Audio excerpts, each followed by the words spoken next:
Ladies and gentlemen, good morning and welcome to Gashi's Common TV, the tallest mind Black Africa.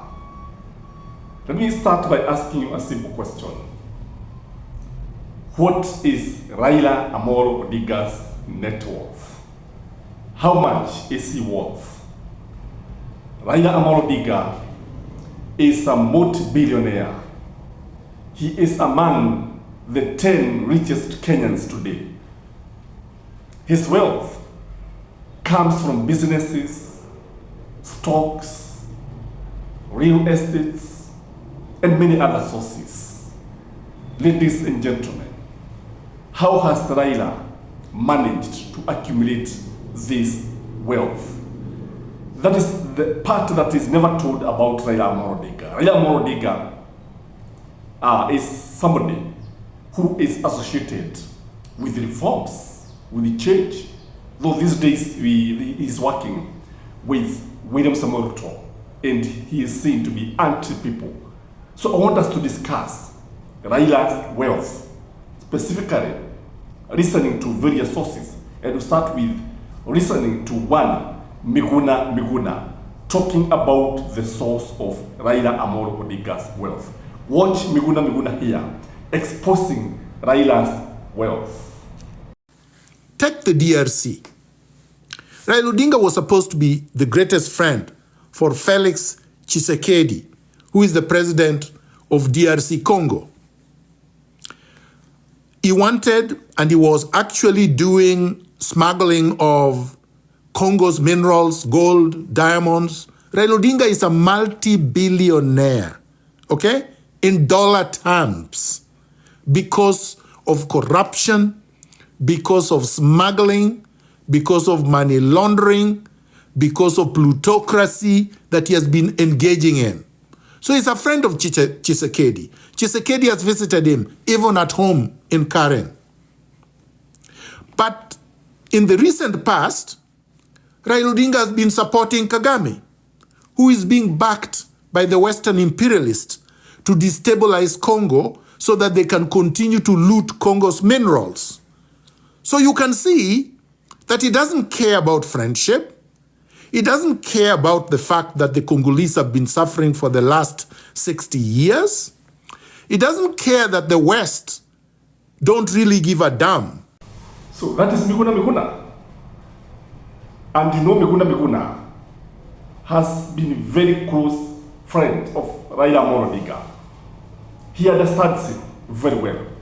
He worked in the Prime Minister's office, and he knows him very well at personal level.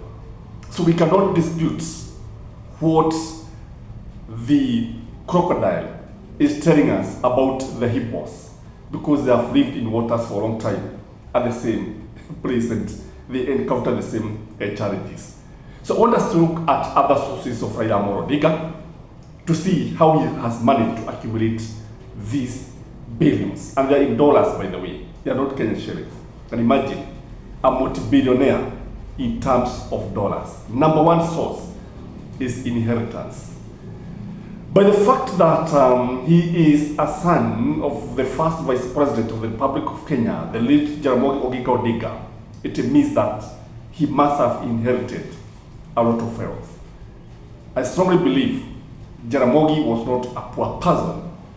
I strongly believe that Jaramogi also had his shares.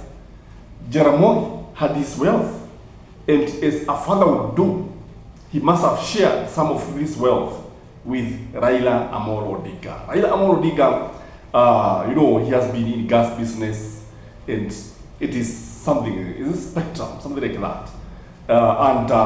It is something that has been very, very controversial. The second source, Raila has held very senior position in this country. In fact, he's the second prime minister in Kenya after Jomo Kenyatta. This country has only had two prime ministers. First prime minister was Jomo Kenyatta, and then Raila Amolo Odinga, who was the prime minister for 5 years. In fact, Kibaki and Raila were like co-presidents, and Raila was given a lot of powers. He was the one who was supervising the ministers. He's the one who was supervising the government. and many people would go and pay a pledge their loyalty to Raila Amolo Odinga. Kama Waswahili wanavyosema, ona mtupu aurabwi, wahega wakasema hivyo. So that is another source of Raila Amolo Odinga's wealth. I believe when he was the Prime Minister, he must have accumulated a lot of wealth. The other thing is through ODM. No, Raila owns ODM.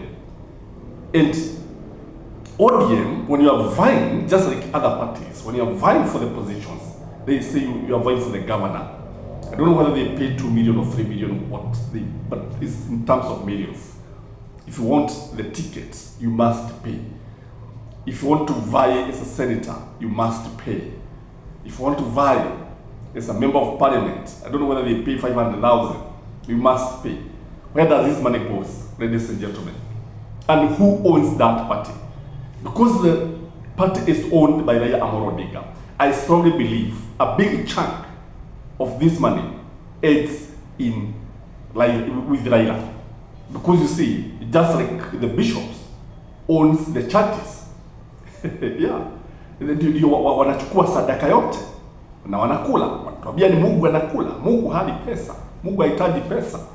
We give offering, we give tithe to the bishops, and it adds in their pockets. It is the same case with party leaders. In fact, political parties in Kenya are just machines to make money. The other source, Raila has international connections. And if you look at Raila Amolo Odinga, you may ask yourself, how has he managed to contest every election? By contesting, he must be getting a lot of funding.